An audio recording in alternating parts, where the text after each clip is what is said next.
Brought to you by Mint Mobile. Stay tuned for a special offer at the end of the show. Hi, and welcome to the Mobile Tech Podcast. I'm your host, Miriam Joire, and today is February 7th, 2025, here in Vancouver, Canada. But I am with Ben Sin. Hi, Ben. How are you? Hi, Miriam. Thanks for having And me again. you are in Thailand, so it's actually February 8th for you already. Yes, middle of the night right now, but I appreciate you coming on so late. Thank you so much. It's great to have you back on the show.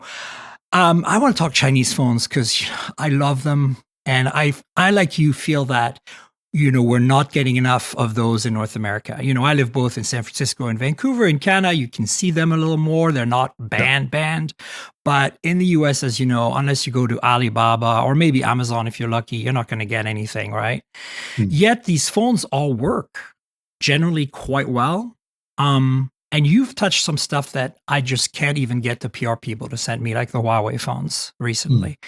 Yeah. So let's talk about some of the phones that I have, that you have, that we haven't covered on the podcast. There is the Poco series, the X7. There is the Note 14 from Redmi. And I know you did some videos. I'm going to link to them on the show, on the notes. So tell me a little bit about your thoughts on starting maybe with a Poco, because I think that one's just not getting too much love with all the other stuff that's happening.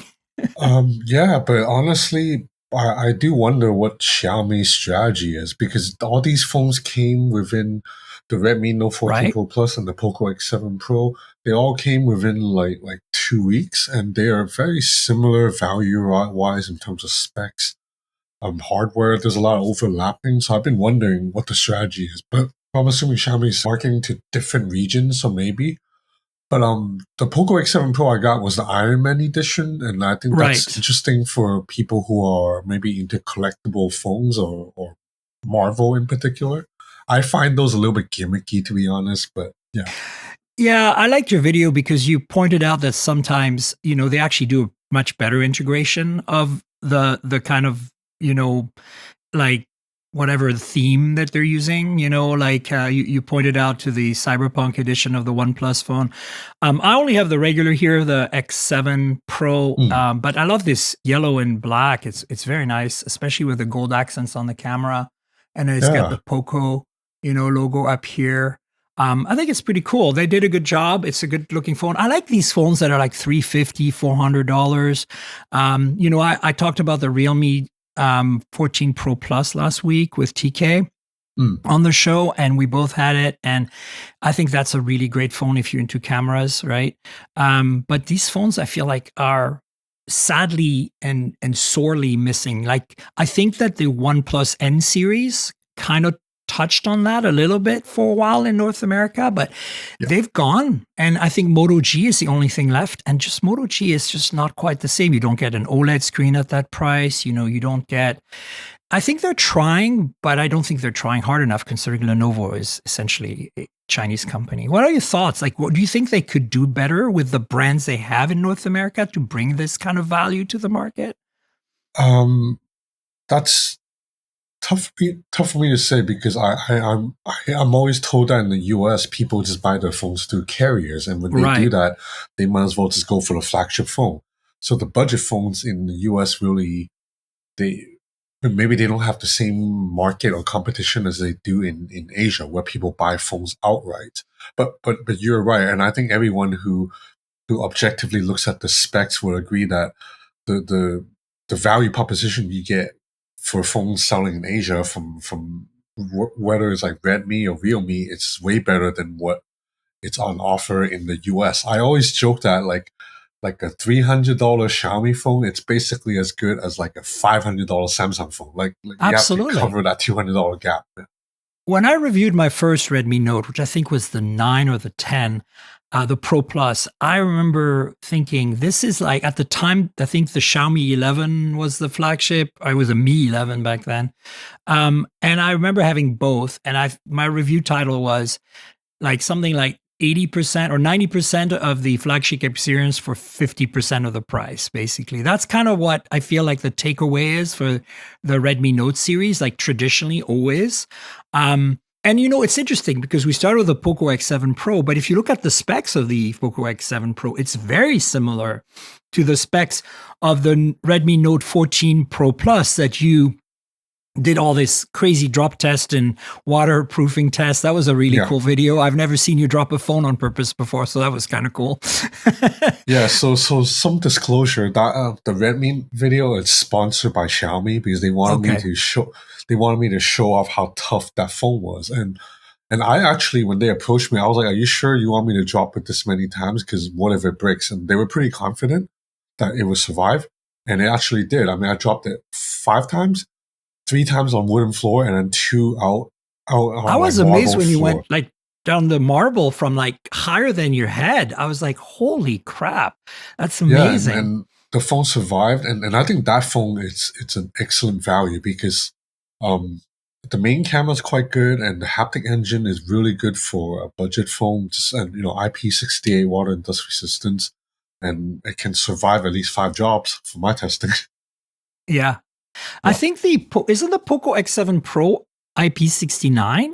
I kind of thought that one of these phones I got from Xiaomi recently was IP69. I now have to look it up, but anyway, very similar phones though, right? And this has always been the thing that's confounding me.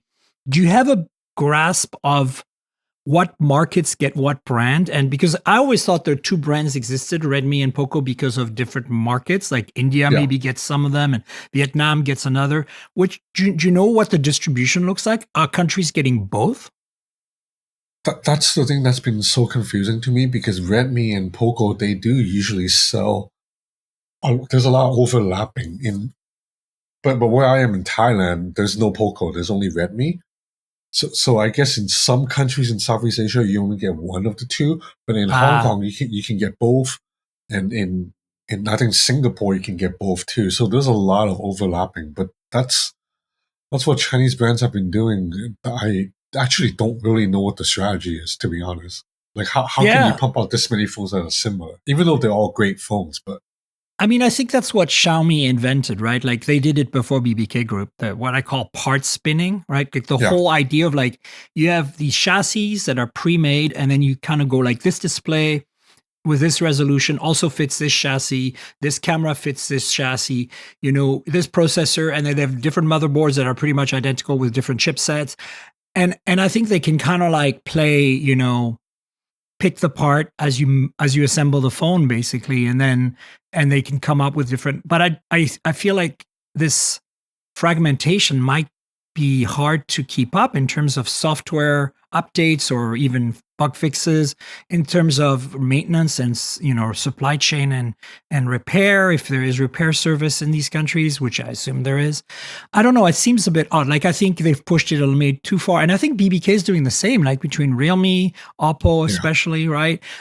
Vivo has its own little universe, right, with EQ or IQ. How do you say that? Is it EQ or IQ? I think it's IQ. Like I quest on and on. It's IQ. Okay, got it. But I think like BBK Group between OnePlus, Oppo, and Realme is definitely like sometimes really confusing. You're like, why? How? Definitely. So definitely. The OnePlus 13R and the Oppo Reno 13, the non-Pro, they're almost like the same phone. So there's a lot of overlapping in all the Chinese brands, basically. Yeah, and then back in the day, the A series in China was pretty much identical to the R series in the West, and now they've deviated because the 13R actually has a telephoto, whereas the Chinese Ace 5 Pro or whatever has like a 2 megapixel, what I call the sticker cam, right? Like a useless macro or something. And speaking of which, this Poco X7 Pro, I was so surprised to not see a third camera on there, that they didn't go that route, that they actually like did it right. Like, do you feel that's a change you're seeing now? Because, for a while we saw the slap sides coming in. Every Chinese phone now has slap sides, flat screens. Interestingly, the 7 non-Pro has the curved edges still. So that's kind of interesting. Actually, it looks a lot, the camera part looks almost identical to the Note 14 series. Yeah, I think Chinese brands are starting to get the memo that 2 megapixel sensor is like useless, because all of us reviewers always say it, and I think they know and because I've heard even some of them starting to poke fun at it themselves now. So Yeah. So in terms of performance, like I'll post your videos. You can see how the Poco X7 and the Note 14 Pro Plus are very similar in terms of their specs and their performance. Now the difference is that this X7 Pro does not have a 200 megapixel main camera. It's a 50, and it's got OIS, which is okay. And then of course the 14 Pro Plus, the Note, has a 200 megapixel sensor, correct? So it's a little bit higher end than that. Yeah.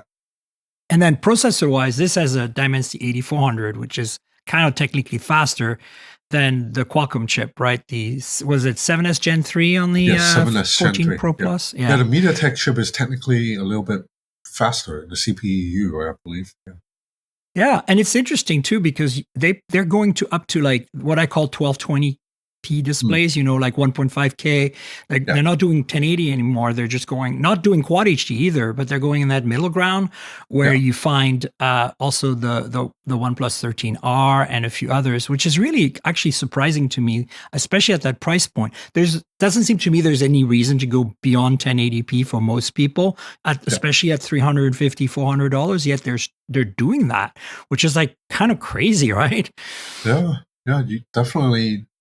Pound for pound, the best value. I think if you care about value the most, that $300 to $400 Chinese phones are probably the best value overall, even more than the flagships. Yeah. And you know what's interesting? So my mom lives in France and I go see her around the time of Mobile Congress because it's convenient. She's in the South, so it's like an hour flight to see her, right? Last year, she finally wanted a new phone. She had like an Honor 9 something like from 7-8 years ago that I had bought for her. And she wanted a new phone. So we went to her carrier store because she can get an incentive or whatever. For her, it works, right? I wasn't going to argue and try to get her to buy an unlocked phone if that's not what she wanted. And for the same price, I could get a Pixel 7a or I could get her a Redmi Note of some kind. And I ended up going with the Pixel because I know that she's going to keep it for a really long time. So software updates is going to be a big deal. And the camera needs to be bulletproof. And while I love the Xiaomi cameras in general, especially at the high end, as you know, we both are big fans of camera phones. I feel that the consistency of the Pixel is a little better, right? So I was like, go with this one. But I was surprised that in France you can get from the carriers subsidized for roughly the same price as what we're seeing on the spec sheets that they send us, So they're not even inflating the prices in Europe on these phones, which is kind of amazing, And the fact that you can get them at a carrier is also kind of amazing. Yeah. So it's not just Asia, folks, right? Yeah. Like I think Europe has a lot of Chinese phones that we don't see and that, are kind of common there. They had a bunch of other stuff too. I can't remember what it was. Some Vivos. But yeah, I like what these phones bring to the table for the money. But I'm kind of confounded by like how do they make money, Yeah. And then also you have the whole Xiaomi line, right? Like we're going to talk about some of the rumors coming up, but I feel like, how do you explain that to people? And if they were to come to North America, how would they do it? Like BBK Group is obviously set with OnePlus. They could make a OnePlus there's also, we're going to talk about rumors of OnePlus 13 mini, but they're talking about, I'm thinking like they could bring in like Nord CEs or Nord Ns or whatever, like they used to call them, no problem. But I'm wondering how Xiaomi could enter the game. They might have to create a new brand or something that doesn't sound. Poco would be a good candidate, honestly, I feel like. Yeah, but do you think Xiaomi would try to enter? I feel like at this point, I don't think they would. No, I think you're right. There's like a political problem with our fascist regime right now, right? As a dual citizen myself or tri-citizen, it's kind of, it's kind of interesting to observe because I'm spending half my time here and half my time in San Francisco. Yeah, you do the same. You're in LA half the time, right? So yeah. You see the market, you understand, and I agree with you, the carrier thing, but I think there is a subset of people who don't really have the budget to afford a $10 a month payment. They're smart. They look at their bill and they're like, I'm going to pay $1,500 for a $1,200 iPhone. That doesn't make any sense. So they might go to an Apple store and pay up front for an iPhone SE for $500 and get their iPhone, or buy Galaxy A series from the Samsung store and get their Galaxy at a more affordable price point. I think those customers are ripe for potentially getting a Poco phone or like a OnePlus N when they come back. And that's kind of what I'm wondering is like, is there enough of that? Because I feel like it's a chicken and egg. Part of the reason we don't see these phones is because they tell us that people are never buying them full price, unlocked, or buying them, full price even from the carrier. But is that true? Like, I feel like the Cricket Wireless, Metro by PCS, Virgin Mobile, whatever the brands are, Virgin doesn't exist in the US anymore, but here in Canada, like those people are buying their phones generally for a flat fee up front, like $200-$300, and then they get these Moto Gs and kind of terrible experiences. Yeah. I think those are the customers. But I feel like it's not happening because, as you said, oftentimes in your videos, the messaging from the media isn't there, right? Like I'm always, holding the torch for unlocked phones, but a lot of journalists are like, oh, well, why would you bother? You can buy an iPhone for $5 a month, right? Yeah. Well, because even now, like I think the OnePlus 13 is, when you consider the $400 difference, it is a significantly 100%. Better value than the S25 Ultra. But absolutely, if I watch a lot of American reviews, they're still going to recommend the Samsung for stuff like it's on carriers and maybe it has like extra year of software updates or whatever. But to me, the $400 price difference is huge. It's considering huge. OnePlus has better specs in most of the areas too. 100%, unless you need the S Pen or something. And even then, I think the S Pen is on the way out. I feel like Samsung's purposely decontenting it to eventually take it away because of, I think, European Union repairability things that are coming up. That's my theory. I'm giving it 3 more years or something. But I could be wrong because, look, also that's, that way Samsung can sell an accessory for $50, $60, right? Get a case, kind of like the Z Fold, right? You get a case with a pen in it, blah, blah, blah. Sure, some people are going to be really upset, but then you can give them a better pen. It's bigger, it's nicer. You can put Bluetooth in it, like whatever it might need to be, right? I don't know. I feel for you folks that are pen users in your S Ultra phones, that you love them. I understand your pain, but I also feel like those days are numbered. I don't know. So I got the Note 14 Pro 4G for some reason. And to be frank, I haven't set it up because I'm like, come on, why did you send me that phone? Like, it's interesting though. It has a very similar display. I think it's only 1080p as the one you reviewed. It has the same 200 megapixel camera with OIS on a 4G phone. I'm like, what? Yeah. Big battery, fast charging, and it has some Helio G100. I've never even heard of that chip.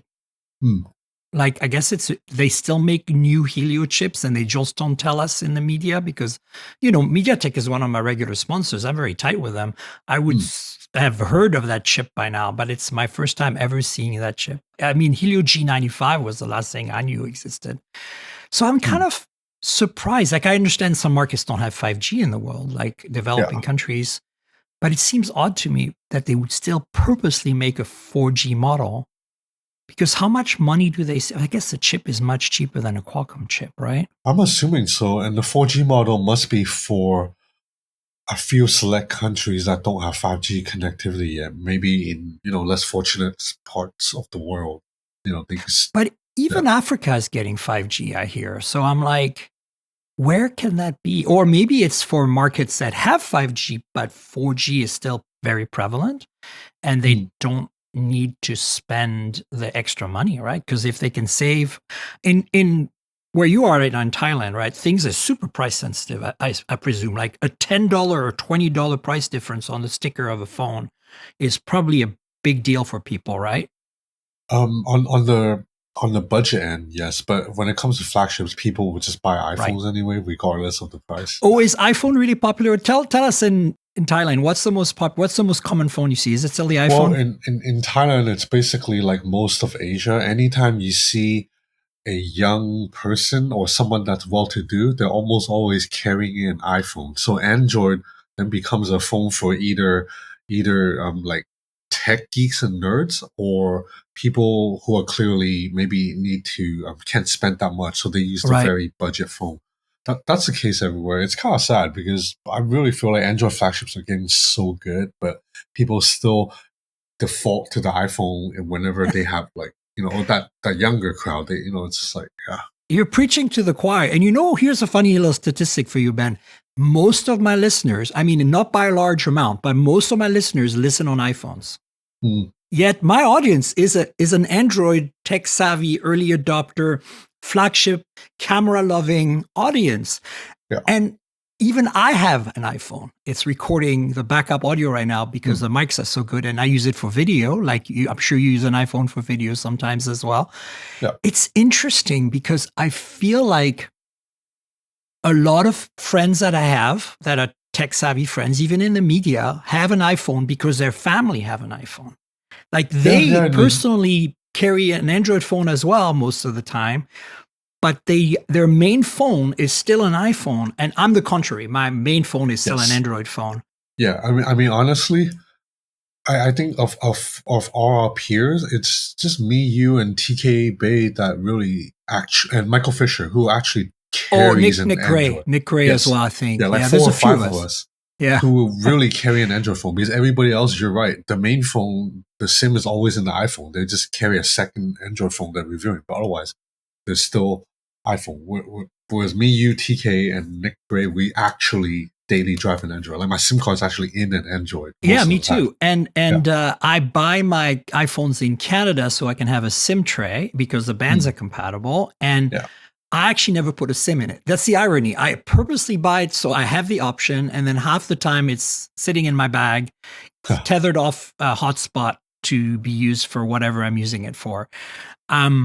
So yeah, I think that is interesting. I didn't think that in markets that were more price sensitive, there was still a majority of iPhone users out there. How do they afford it? Is there financing available? I guess it's just people with money here, because the income wealth inequality in Southeast Asia is quite big. I guess it's big in the US too, but but in the US, Southeast Asia, it's getting worse, right? it's really jarring. So, but you're right. I have wondered. It's amazing to see iPhones being used in Southeast Asia or countries that don't have so much money, because, for example, I've always thought that, like, for example, if you steal an iPhone in the US, a $1,000 iPhone, that $1,000 will only last you maybe like 2 weeks of living, maybe at most. But if you steal $1,000 iPhone in like Thailand or Indonesia, that could last you like 3 months of living expenses. Right.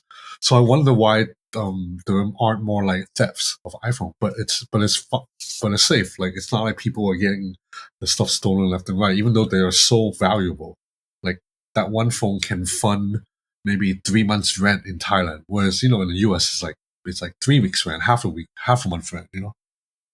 Yeah, no, I think that's exactly right. And I think, it's the same with like when I, wrote the hands-on for the S25 Ultra and S25 series in general. I know I said I was not going to talk about the Samsung phones because we did that for the last 2 podcasts, but I just have to share this story. Like when I wrote about it, when I was actually writing a story for Hot Hardware, I'm like, $1,300. I cannot believe people are spending $1,300 on that phone. Don't get me wrong. It's a good phone. It's very, very good. But is it $1,300 worth when, as you said, the OnePlus 13 exists? And the other thing that really bums me out, is that, you can buy a Google Pixel on any carrier here, right? Now, you cannot do that with a OnePlus 13. How has Oppo technically dropped the ball with the carriers? Where did that happen? When did that happen? How did that happen? They had T-Mobile. All they needed was to add Verizon and AT&T, and then they'd be a parity. Even if they don't show up in the stores, they're just in the back room. I think having parity would really make a difference, because Google somehow has managed that, which seems less likely to me than Oppo OnePlus doing it. in terms of the product. And so I am confounded by the fact that they're not pursuing that. Now, a lot of my audience comments when I say that and says, well, look, you can go to Best Buy and get the OnePlus 13 on a plan because they bundle it for you and you get a financing deal. But I'm like, yeah, but the average person does not go to Best Buy to buy their phone. They walk into a Verizon store to buy their phone. Yeah. And then the OnePlus 13 is just off the table completely. I think that's the problem. I didn't know that the OnePlus 13 does not work on Verizon because no, it does. I thought actually. They said they tested for all I think it does. US. It's supported, but I'm just saying it's not sold by the carrier. Like it cannot get it at the store because they don't have a partnership. You have to buy it from OnePlus or Best Buy or Amazon. And nobody, I mean, my audience, you would, but I would if I had to pay for a phone. But we would, and most people just walk into their carrier store and renew their 2-year plan. They don't even think about it. Like they don't even understand that by getting a new phone, they're signing another contract. And their phones are locked. You know that, right? Yeah. Which is stupid. I mean, it's not really stupid because with the iPhone, you don't have a SIM tray, so you're on eSIM anyway, so it's a hassle anyway, so you're probably stuck anyway, so you probably don't care. And that's kind of what I hate. And I was really concerned that the Android phone manufacturers in the US would follow up with that. I was really concerned when iPhone 14 came out without a SIM tray in the US that the Samsung would follow suit or Google would follow suit, especially Google, because they've been eSIM happy for years. I'm very anti-eSIM. I don't know how you feel about them. Maybe it's different in Asia and it's easy to get them provisioned. But for me, I'm like, give me a physical SIM and a tray. It takes 2 seconds to change SIMs. Everything just works. Yeah, I still mostly use physical SIMs. When you're in Thailand, do you just get a prepaid unlimited data SIM or something, or do you have one because you go there often? How does it work? I have a prepaid unlimited data, and it's very cheap out here. So yeah, and Thailand internet is super fast. So it's 5G, right? Yes. Yeah. Yeah, it's amazing. For those of you who are watching on video, Ben and I do this with Zencaster, and Zencaster actually records high quality 1080p MPEG-4 video locally to your Chrome storage and then trickles back that data to the server so I can retrieve it later. So the quality looks perfect. But when we're doing the video call, the quality varies with the quality of the connection. You have better video right now on your MacBook Pro in Thailand than most of my guests in the US on their broadband Wi-Fi. Like it's kind of crazy. And I went to Iceland years ago and Japan.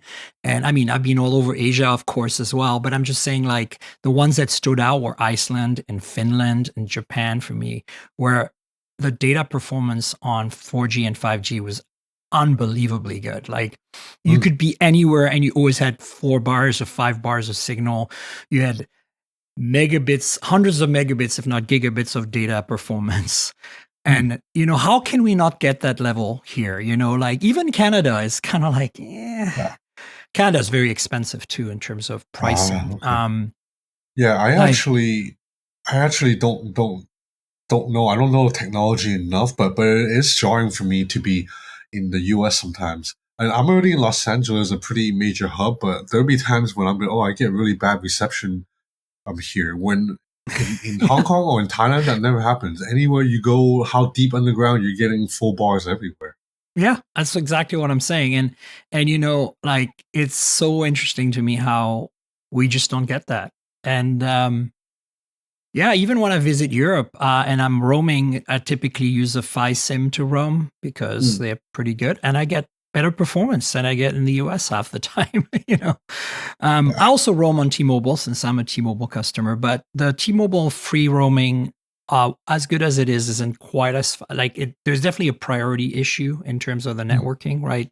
They give priority to their own SIMs and own accounts before they do to the roaming accounts. And I find that to be the case with all the roaming. But Fi, for some reason, seems to give you whatever the hell is the fastest you can get wherever you are.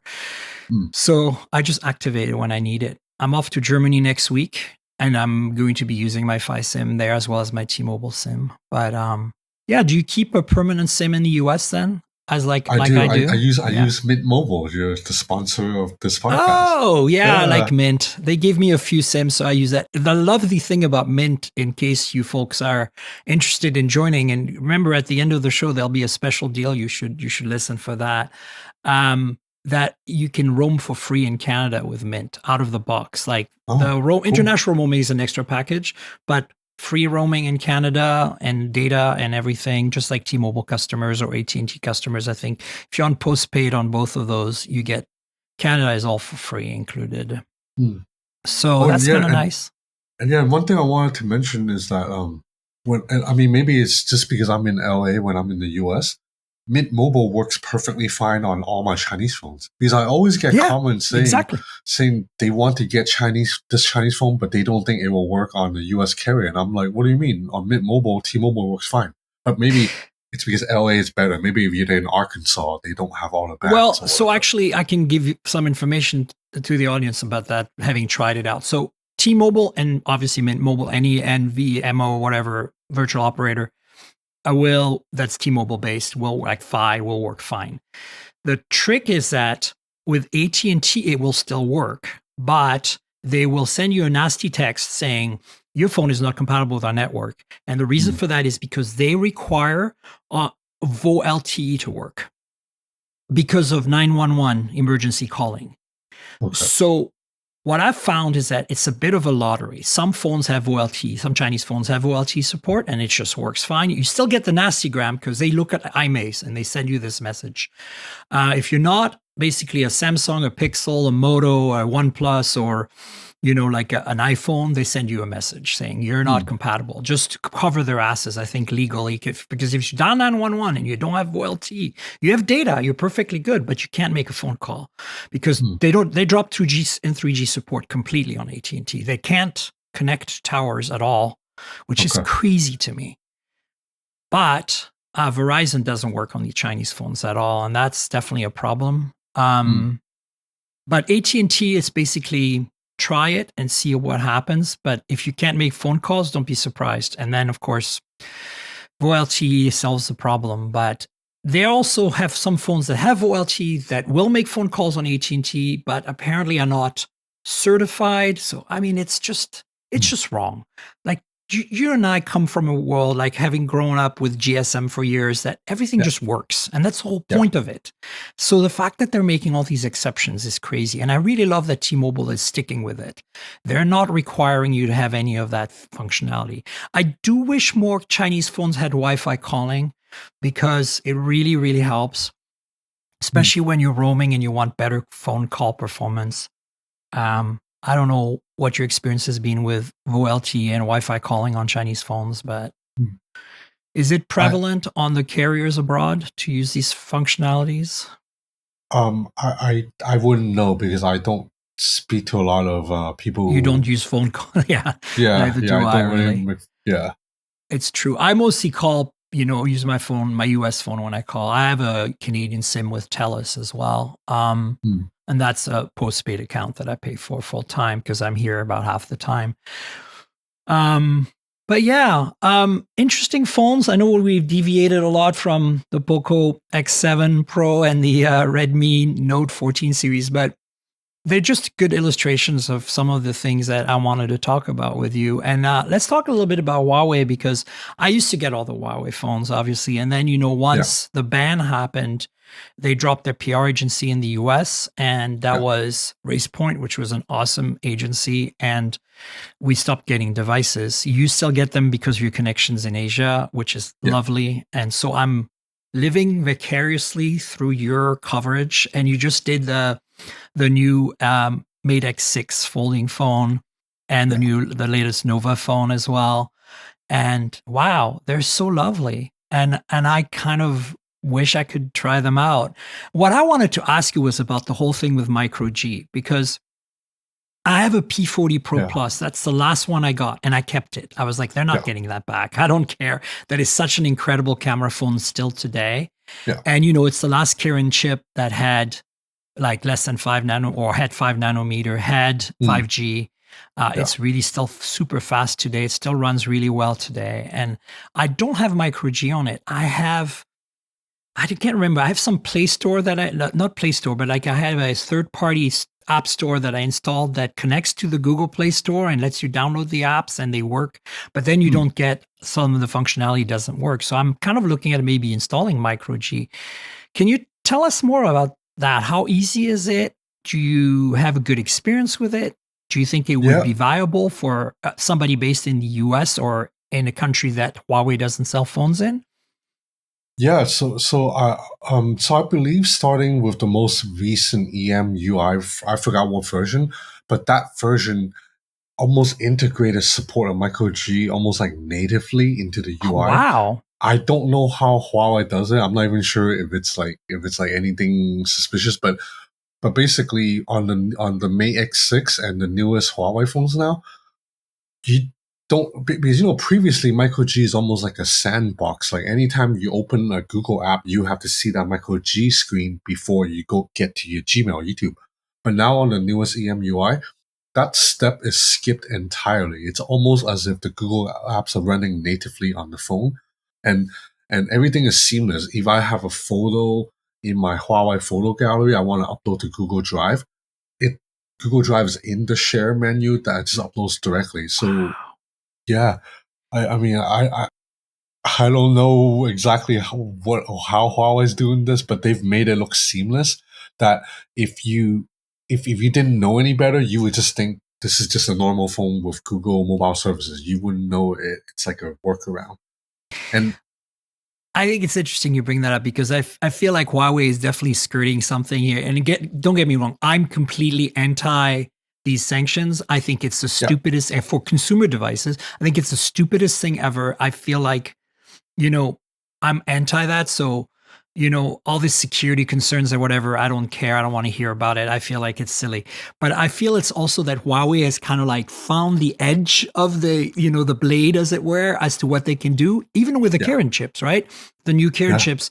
Yes, they're 7 nanometers. Yes, they're made locally, but they're pushing the envelopes in some very significant ways from what and I'll post your video of those two Huawei phones, mm, in the show notes. Like, I think I watched the video last night and I'm like, wow, like performance is really good. Imaging performance is superb. In fact, I kind of feel like Huawei is still holding the crown in many ways with the variable aperture and the RYYB sensors. And like, to me, it's like if they can have an ISP that can handle that stuff, clearly they're still in the game, right? yeah. Considering how the deck has been stacked against Huawei, like the entire U.S. government trying to force Huawei to not be able to buy components or do anything. Considering all of that, for Huawei to still put out phone hardware that's pretty competitive, it's really impressive. And yeah, it makes me sad because I think you would agree. Like before all of the mess happened, Huawei phone cameras were like almost like maybe not a full generation, but like a half generation ahead of everybody else. I agree. They Yeah, were like driving the competition. That's why Samsung and Apple were really pushing the envelope. Like now, the yeah, stagnation we're seeing with S25 Ultra, I mean, it's a great phone. I really enjoyed using it. Don't get me wrong. Like I've been using it. I'm still using it. It's solid, but it's just not exciting. Like I yeah, see this Huawei phone, even the Nova, and I'm like, variable aperture on a mid-range phone? Are you kidding me? Like I want that. yeah. It's exciting. And yet here we are with S25 Ultra, no Bluetooth on the S Pen. It's like, oh, come on, what are you doing? So yeah, I feel like, but I also find it's very interesting because you get Honor here doing, you know, obviously GMS compatible software Yeah. with still very similar hardware. Like again, the razor's edge here. I don't know what's Yes. going on, Yeah. and I can speculate all day long, but I really do not believe these two companies are separate. And because there's no way. To me, it Yeah. seems that there's I've wondered. something going on. I've wondered about that too because the hardware is so similar. But one thing I will say is Honor's image processing is not as good They're as not as Huawei. good. It's like No, I. clearly they But I didn't get still that think feeling. that if and Yeah. I'm not a conspiracy theorist. So, but let's play if for a sec. If there is a connection still, there's definitely keeping Honor at a lower level, right? Like Mm, there's no variable aperture on as many phones. Obviously the V3, the Magic V3 was a precursor to the Mate XT, right? Because if you yeah. look at the camera pod and the thickness of the whole thing. Like it's the hinge mechanism. There's so many similarities there. And I have to say that Huawei has really kind of dotted the I's and crossed the T's and told the world that there's the champion still with that phone. They're like, nobody can do this. And here you go. And I feel that we're going to get disappointed with the Samsung so-called G, trifold that they're coming out with, because if we look at their evolution lately with the Z series, right? Yeah. It's been very disappointing, right? Yeah, I mean, I want to hold out hope and give them the benefit of the doubt, but they definitely need to push a little bit harder. They've clearly been on cruise control for like the last 4 years now. 100%. And again, this is back to what we were talking about with not having Huawei to drive their, the innovation. And, I think Oppo, obviously, and BBK Group in general, and Xiaomi have pushed the envelope to some extent as well. But I don't think they have quite that crazy drive. I feel like Huawei has that like fire under itself, and it's being even furthered by the ban in a way that they still want to be able to drive innovation. I cover EVs as well, as you know, and I'm a big fan of Chinese EVs simply because I believe that, again, it's all about the software, the vertical integration, and they're doing a good job with that. And one of my colleagues recently, a friend of mine, Kyle Connor, for those of you who follow Kyle's Out of Spec channel, he went to China for a couple of weeks to drive some Chinese EVs. And he said that, in his opinion, the Huawei-based self-driving system, the level 2+ ADAS, is as good, if not better, than FSD from Tesla, which I think right now, as problematic as Tesla and Elon are, and as problematic as Tesla's, trying things on the road publicly is ethically questionable, I still feel that technologically speaking, FSD is superior to anything short of maybe Waymo, but then Waymo is a completely different thing. It's level 3, level 4. It has, it's a robo-taxi service. It's not meant to be used in your own personal car. So I think it's interesting to see that Huawei still has it, and it's good to see these phones in your video. Yeah. Do you want to jump into some news? I've got a few things here. I'd love to hear your thoughts. ASUS has launched a new phone, Zenfone 12 Ultra. Last year it came out. The 11 Ultra came out in the summer. Strange that it's coming out so quickly, but it's basically the same as the ROG Phone 9, but not as a gaming phone, with maybe slightly better cameras, right? Yeah, I actually did not get access to the Zenfone 12 Ultra. I don't know why. They have reached out to me. I had gotten access to the last 2 or 3 Zenfone, but not this one, so I don't really know much about it. But if last year was any indication, it is very similar to the ROG phone, just without the LED gaming strip and the touch controls for the triggers and stuff. But also, it does have the gimbal camera, which I think is interesting. It's interesting to me that something that Vivo championed is now kind of become ASUS's thing, right? Yeah, and then Vivo got rid of it. So I don't know why.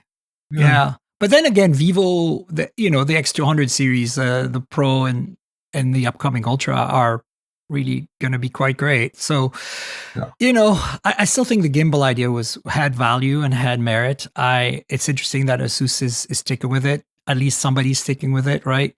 It's like Nubia versus Red Magic, right? Like very similar phones. Nubia adds the variable aperture to the camera. Of course, I've got the Red Magic 10 here, folks, and the camera, well, since the Red Magic 9, actually, the camera for a gaming phone has been surprisingly good. So it's actually nice to see that you can now buy a gaming phone and not have a penalty box of a camera system. That's good, yeah. Yeah. So there you go. Zenfone is out. So check that out. I'll put a link in the show notes. Then we have more teasers of the Oppo Find N5. The latest teaser shows how little crease there is. To be honest, I'm not surprised because, as you know from the OnePlus Open, Oppo N3, Find N3 was also very minimal crease, right? Yeah, I don't. That was a very odd thing to flex, considering the crease being not visible unless at extreme angles. It's not a new thing with Chinese foldable phones. It's been like that for a few years now. Like even the Oppo Fine N, the first one already had a crease that was very hard to see.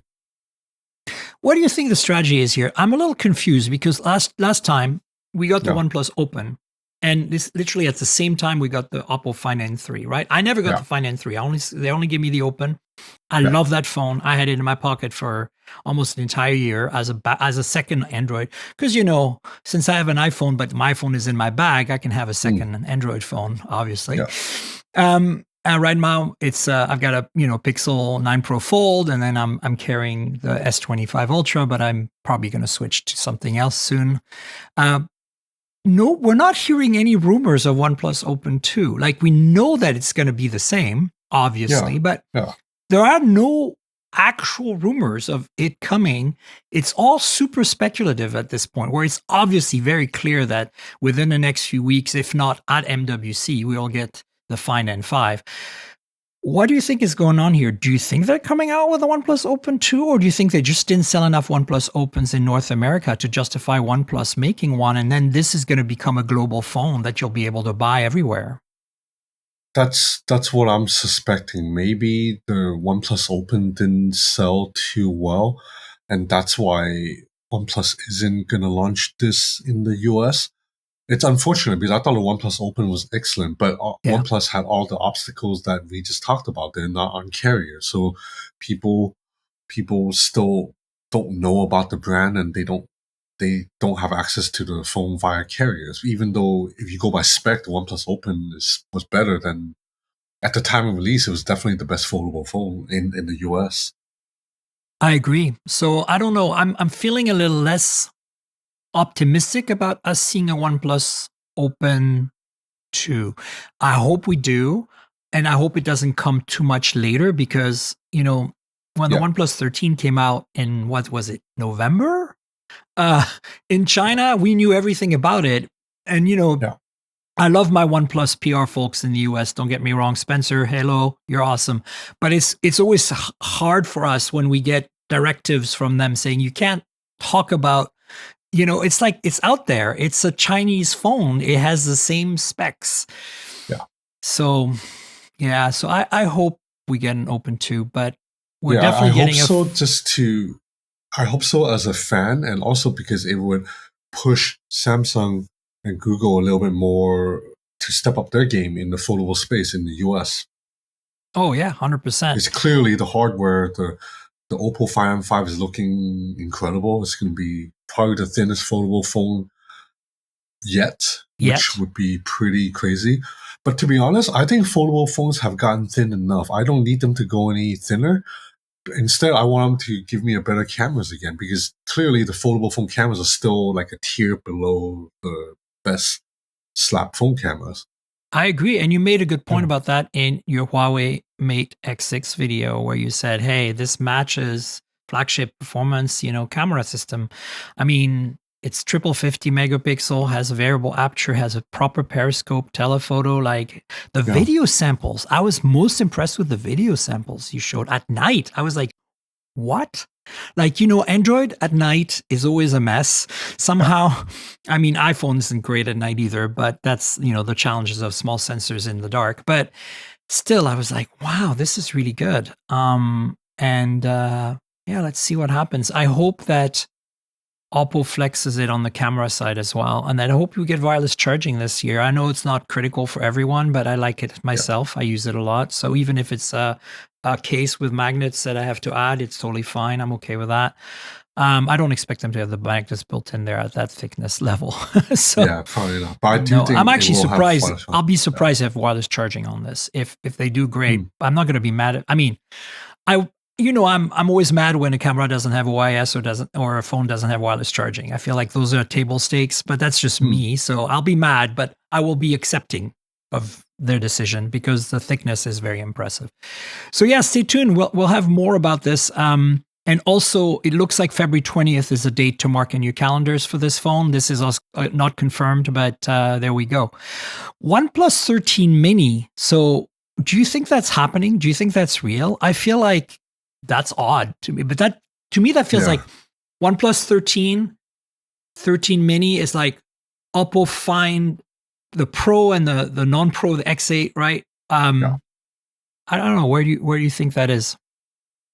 I don't really think it's a real thing because I just think small phones don't really sell anymore. The numbers have proven the fact that even if Apple couldn't make a small phone work, you know, everybody that had made a small phone like ASUS Zenfone, they gone big because people just don't want small phones anymore, I feel like. But I think this is like 6.3 inch. It's not really small. That's what I'm saying. It's like more like Oppo Find X8 Pro versus regular X8. So I'm wondering if that makes sense.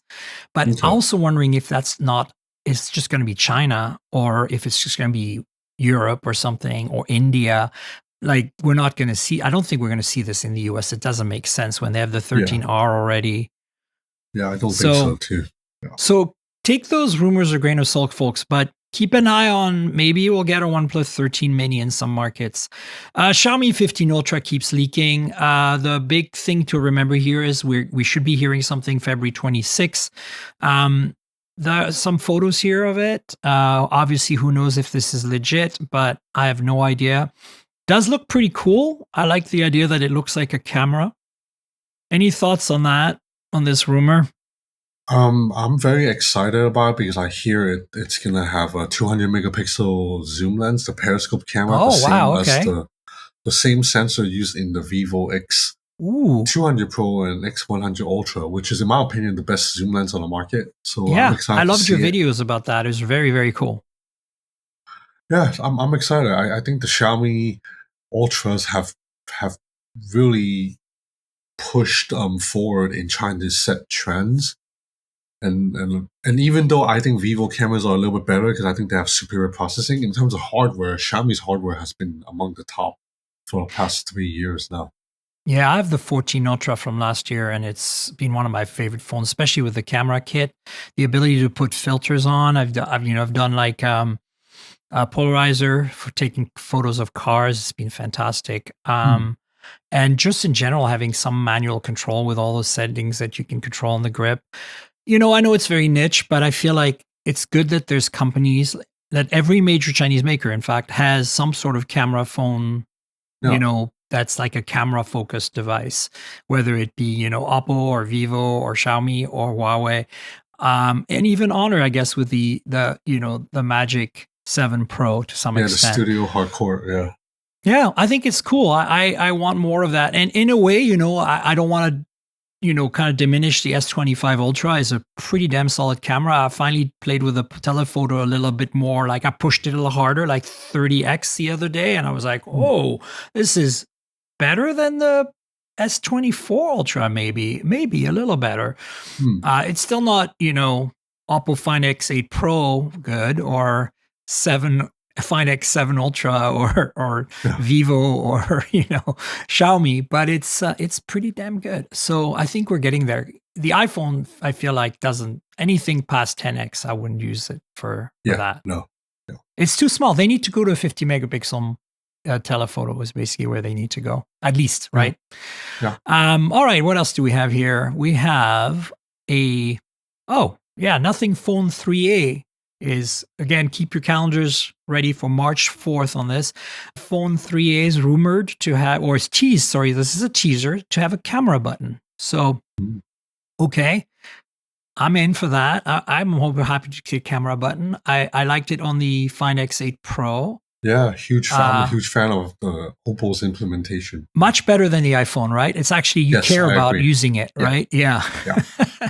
I said this on the podcast a few times, but I don't know if you know this, Ben. I upgraded from a iPhone 15 Pro Max to a 16 Pro, but non-Max, because I want slightly smaller, less weight in my bag. And I feel like I got scammed.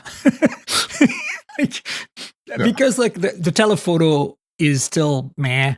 The ultra-wide's better. Definitely the ultra-wide's better. But the camera button I never use it. It's a complete disappointment. The only thing I use it for is I've had it set to double tap to start the camera because single tap, I don't want it to just go off in the bag.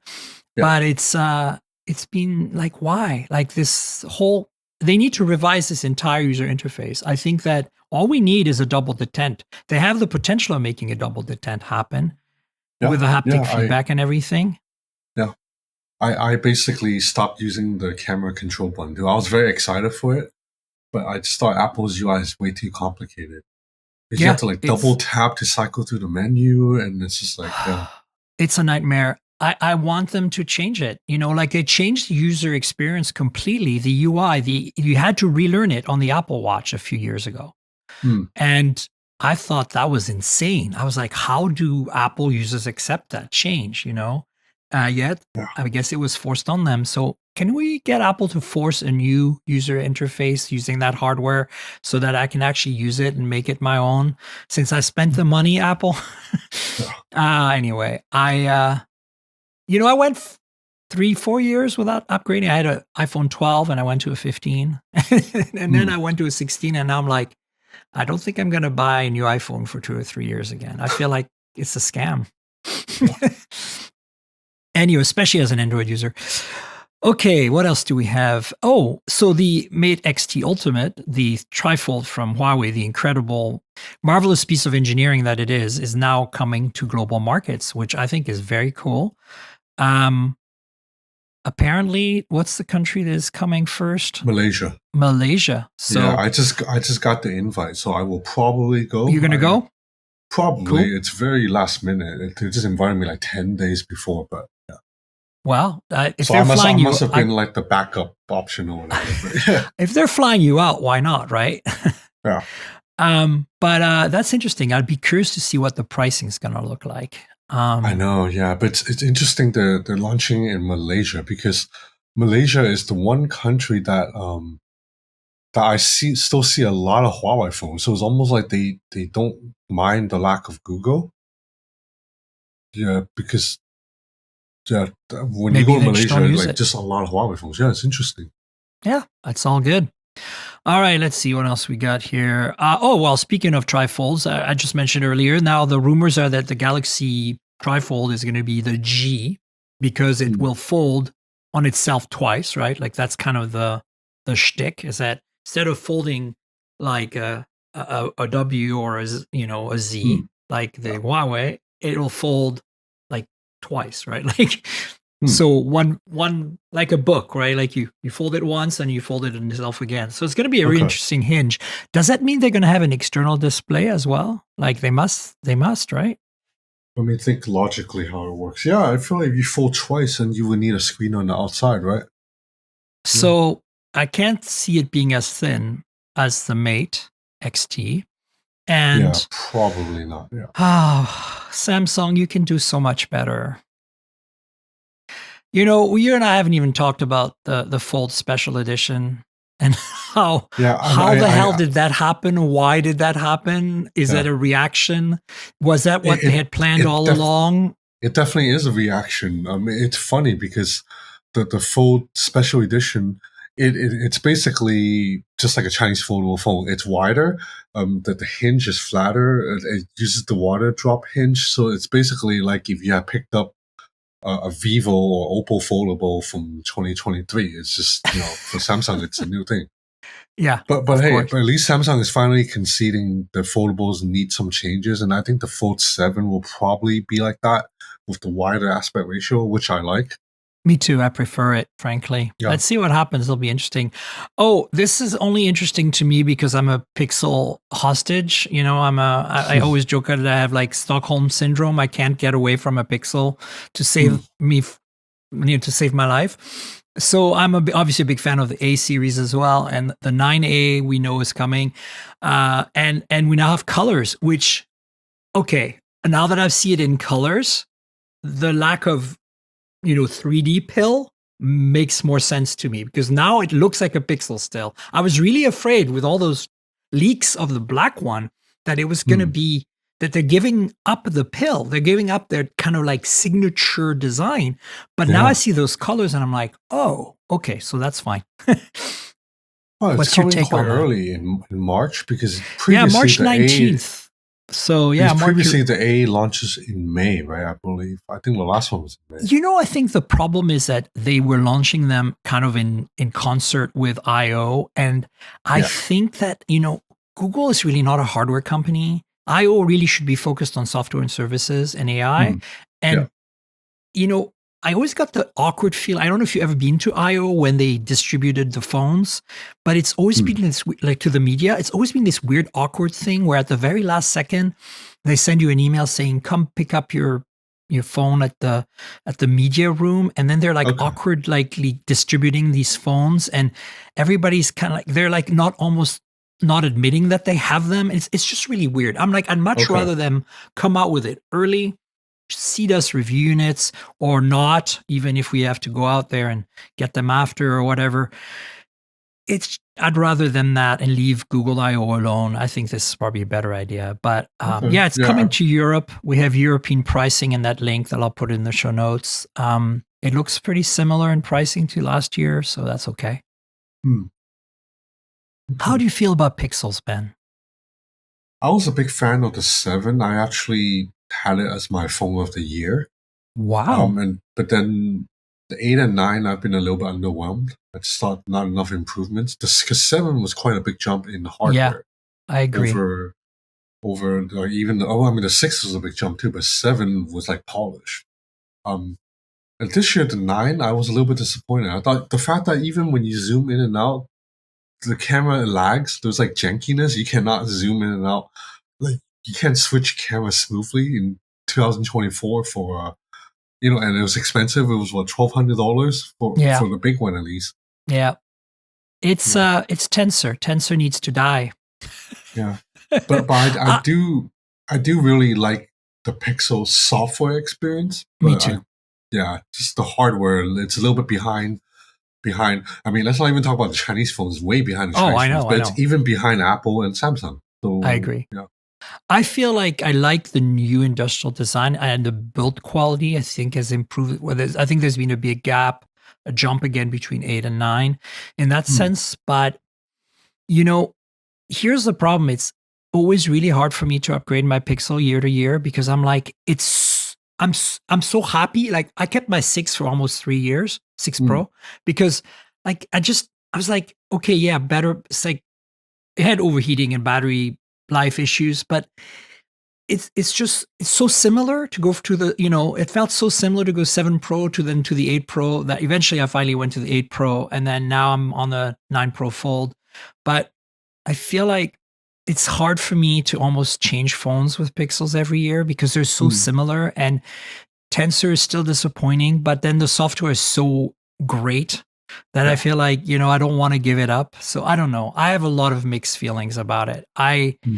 want to see them partner with MediaTek or Qualcomm for the future. I think the Samsung partnership with Tensor is just not working out.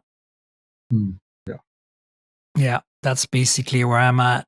So yeah, folks, that was the news. Not too much. I mean, not too bad. We've got obviously a lot of stuff coming up. Will you be in Barcelona? Will I see you there? I will be. Yes.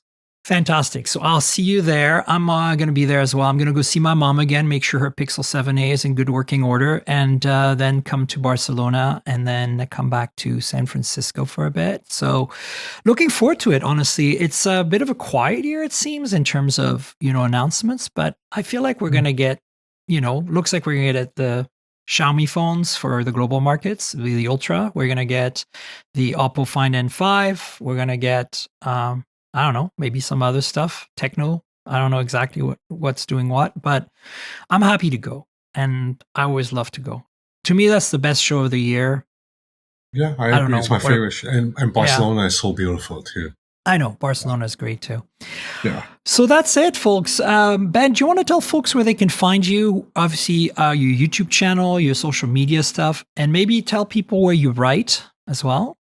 So I am now mostly a YouTuber. My YouTube channel is Ben's Gadget Reviews. I still write for XDA on a very part-time basis, so very irregular. And I write for Forbes, but everybody writes for Forbes these days. So mostly YouTuber really. Yeah, because Yeah. last time we spoke, I was still more Yeah, on the you were doing XDA South side. China Morning Post. You were doing a whole Yeah, bunch of other stuff then. Yeah. yeah, and XDA, but I've completely pivoted to mostly a YouTuber now. Yeah. I love your videos, man. So go to Ben's YouTube channel, and then of course social media. Where can they find you? I'm on Instagram mostly, and it's just my YouTube channel name, Ben's Gadget Reviews in one word. Twitter, I'm trying not to use as much anymore Same. because, Yeah. yeah, so I'm trying to quit that, but You still have said to you're on log Blue on every Sky, now and right? As then. well. Yeah, but Blue Sky, I'm not sure. It seems like there's nobody on it. I keep seeing the same 12 people over and over. I'm trying to follow, but it's just, yeah, I think I it's joined. frustrating because Twitter used to be so good I know. before I it got joined. ruined, you know. I joined Blue Sky early on enough that it was. I managed to get a bit more of a kind of an audience there, but it's still, yeah. I mean, the old days of Twitter were really the best days, in my opinion, for all social media. But that's such a Yeah, long time ago now, really long time yeah. ago. Well, folks, you know where to find me on the internet. I'm at Tinkerl. That's TNKGRL on most social. And as we just talked about, that's spelled like Tinkerl, the comic book, drop all the vowels. And I'm obviously still on Twitter, but barely. I'm on Instagram. I'm on Threads. I'm on Blue Sky. I'm on Mastodon, but I'm not very active there. It's a little confusing to me because there's all different servers and I never really know what I'm doing. And then, of course, on YouTube, it's youtube.com/mobile tech podcast. I've got some occasional unboxing and hands-on videos. So check that out. You know how YouTube works. Like, subscribe, tell your friends, click the bell, comment and stuff. The podcast is my main thing, mobiletechpodcast.com. You can subscribe on all the major platforms like Spotify, Apple, Google, and, RSS feed. Like if you like Pocket Casts, I'm there. So yeah, please subscribe to the podcast. Tell your friends, rate and review the show if you can in your app. That would be great. And finally, there's a Patreon, as I mentioned earlier, patreon.com/Tankerl. That's patreon.com/TNKGRL. The main perk there's a bunch of different ones if you want to help me out, if you want to support me. But the main one is the $5 a month tier, which gives you the video version of the podcast in advance, about a day in advance every week. And then eventually the week after the video gets public on my secondary YouTube channel. And yeah, but you can watch us in advance before the audio is published with video, with, phones and our faces and whatever cool stuff we're doing. Sometimes I have some bloopers in there and some outtakes and some extra content if I run over time. So if you can support me, I'd appreciate it. Patreon.com/TNKGRL. And if you want to support me, there's a sponsor and a good deal you can have with our good friends at Mint Mobile. So as you know, I'm constantly reviewing multiple phones, and while that's fun, it also means I'm constantly spending a lot of money for wireless service on multiple SIMs. That's where Mint Mobile comes in, and that's who I'm partnering with for today's podcast. If you also want to save money on your wireless service, switch to Mint Mobile. As tech-savvy early adopters, you've probably heard of Mint Mobile before, but let me quickly tell you how awesome their service is. Mint Mobile offers premium wireless for as low as $15 a month, and you don't have to sacrifice any coverage, speed, or data. They're built on the nation's largest 5G network. They keep costs low because they sell direct to you online. They cut out the retail stores and salespeople. Why should you pay more than you have to for access to the same network? In my experience testing phones, Mint Mobile delivers the same data speeds and call quality as the big three for a fraction of the cost. Switching to Mint is super easy. Thanks to their eSIMs, you can sign up and activate immediately right on your phone from the comfort of your home. No more standing around and waiting in line at a big wireless store. You can keep your current device and phone number and easily switch services. And if your phone isn't eSIM compatible, Mint will ship you a new SIM free of charge. All Mint Mobile plans include unlimited nationwide talk and text, lightning fast 5G, and free mobile hotspot. Mint will show you how much data you use each month and recommend plans that save you money. Mint also offers a modern family plan that lets you set up a super affordable family plan with as little as 2 lines. Use my link mintmobile.com/mobiletech to get premium wireless starting for $15 a month. That's mintmobile.com/mobiletech. Stop paying more than you need on your wireless bill and start saving big with Mint Mobile. And Ben, thanks so much for joining me so late from Thailand. Really appreciate you being on the show again. Thanks. Thanks for having me. I'll see you soon, some part of the world. I'm sure we'll figure out a way to hang out because you were on that cruise with OnePlus and I barely saw you. So that's, I think, the last time. That was a huge Were you even at CES? Did you go to CES? No, I did not. see? I did not see, go you to did see. not. Okay. Yeah. Well, folks, we'll have another show next week, so stay tuned for that. And I'll have Ben on again at some point in the future. But until then, cheers, everybody.